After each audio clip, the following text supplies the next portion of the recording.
This is Matt Hostetler with Capital Jiu-Jitsu. For this clip, we're going to demonstrate one of the foundations of your striking arsenal, and that's the jab. Before we get into the jab, we're going to spend a quick minute and talk about your partner who's holding the focus mitts. Jeremy has a pair of focus mitts for Stuart to hit, and Stuart just hit the focus mitts a couple of times. I just want to explain that the person holding the focus mitts or the other equipment that we're going to get into always offer a little bit of resistance when your opponent strikes the focus mitt. Don't hold it limp, because that's not going to help his drilling out at all. So again, just very quickly, when you're holding as a partner, make sure you offer some resistance for your opponent.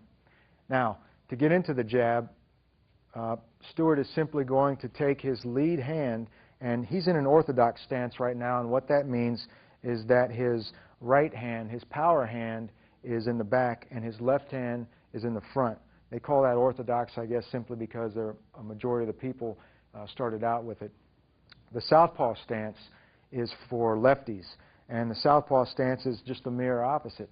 His power hand, his left hand is in the back, and his right hand is in the front. So getting back to the jab, it doesn't matter which stance you're in, the jab is always going to be your lead hand. So the way that Stuart is going to throw the jab is to leave his elbow down as long as possible, and then at the last minute curl up. That's the shortest distance between 2 points, a straight line. And it's not a knockout power type punch. It's simply a punch that's going to disrupt your opponent's timing. It's going to enable you to perform some combinations. And lastly, his rear hand is always up protecting his face.